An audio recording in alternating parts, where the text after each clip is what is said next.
What are you going to do with what you have? I'm not talking about how much you have. Some of you are business majors. Some of you are theologians, nurses, sociologists. Some of you have money. Some of you have patience. Some of you have kindness. Some of you have love. Some of you have the gift of long suffering. Whatever it is, whatever your gift is, what are you going to do with what you have? Fail big. That's right. Fail big. Today's the beginning of the rest of your life, and it can be very frightening. It's a new world out there. It's a mean world out there, and you only live once. So do what you feel passionate about. Take chances professionally. Don't be afraid to fail. There's an old IQ test, was 9 dots, and you had to draw 5 lines with a pencil within these 9 dots without lifting the pencil. The only way to do it was to go outside the box. So don't be afraid to go outside the box. Don't be afraid to think outside the box. Don't be afraid to fail big, to dream big. But remember, dreams without goals are just dreams, and they ultimately fuel disappointment. So have dreams, but have goals. Life goals, yearly goals, monthly goals, daily goals. I try to give myself a goal every day. Sometimes it's just to not curse somebody out. Simple goals, but have goals. And understand that to achieve these goals, you must apply discipline and consistency. In order to achieve your goals, you must apply discipline, which you have already done, and consistency every day, not just on Tuesday and miss a few days. You have to work at it every day. You have to plan every day. You've heard the saying, we don't plan to fail, we fail to plan. Hard work works. Working really hard is what successful people do.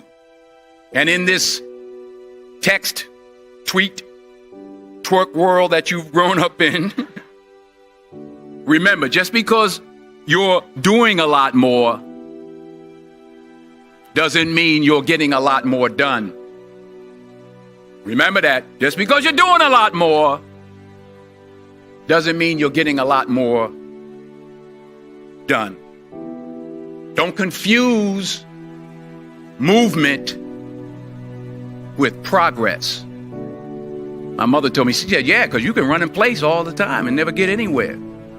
So continue to strive, continue to have goals, continue to progress.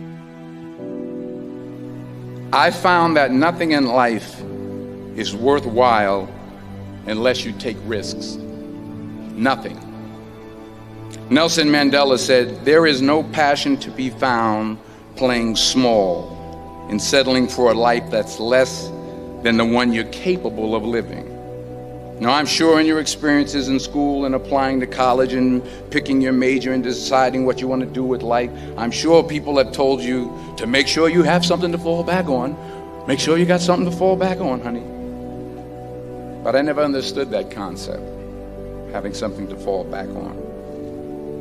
If I'm going to fall, I don't want to fall back on anything except my faith. I want to fall forward. I figure at least this way I'll see what I'm going to hit.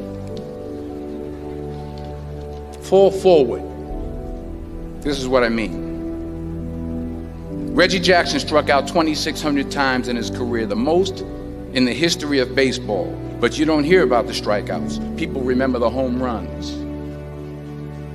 Fall forward.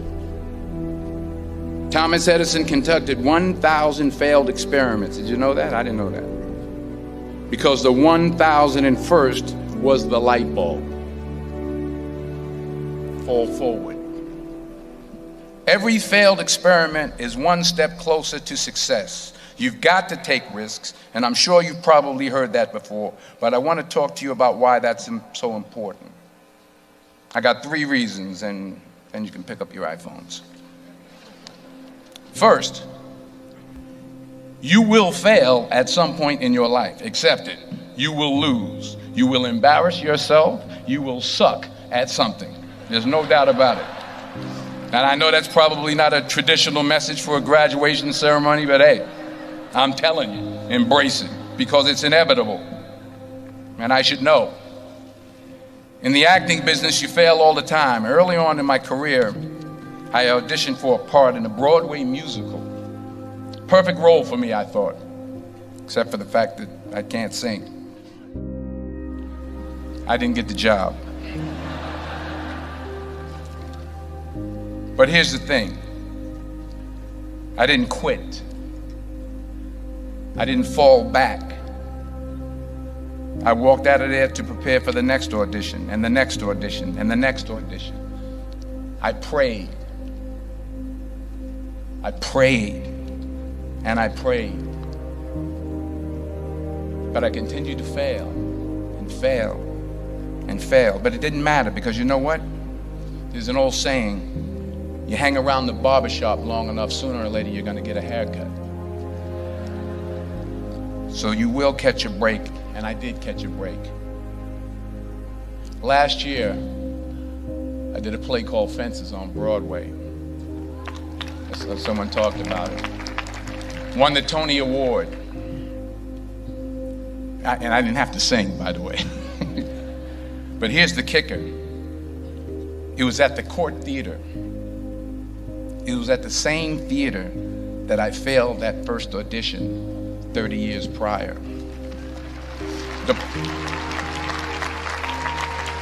The point is, and I'll pick up the pace, the point is, every graduate here today has the training and the talent to succeed.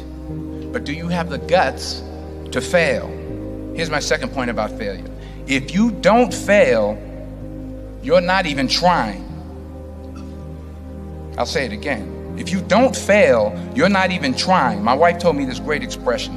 To get something you never had, you have to do something you never did. Les Brown's a motivational speaker. He made an analogy about this. He says, imagine you're on your deathbed, and standing around your deathbed are the ghosts representing your unfulfilled potential. The ghost of the ideas you never acted on. The ghost of the talents you didn't use. And they're standing around your bed, angry, disappointed, and upset. They say, we came to you because you could have brought us to life, they say.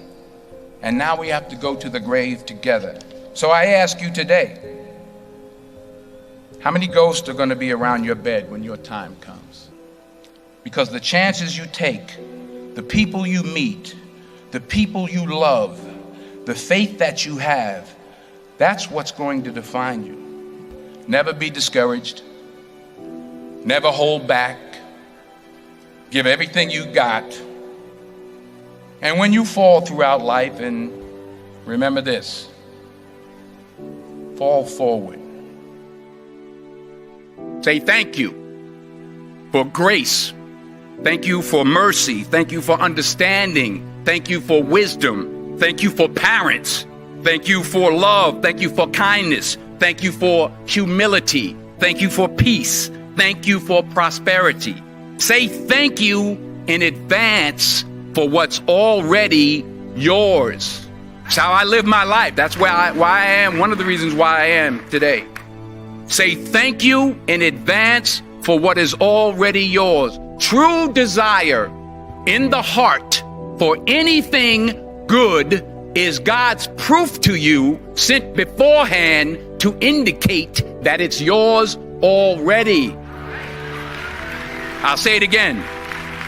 True desire in the heart, that itch that you have, whatever it is you want to do, that thing that you want to do to help others and to grow and to make money, that desire, that itch, that's God's proof to you, sent beforehand already to indicate that it's yours.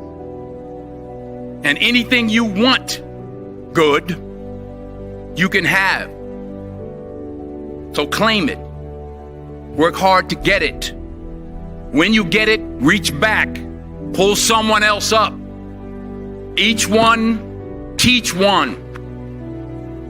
Don't just aspire to make a living. Aspire to make a difference.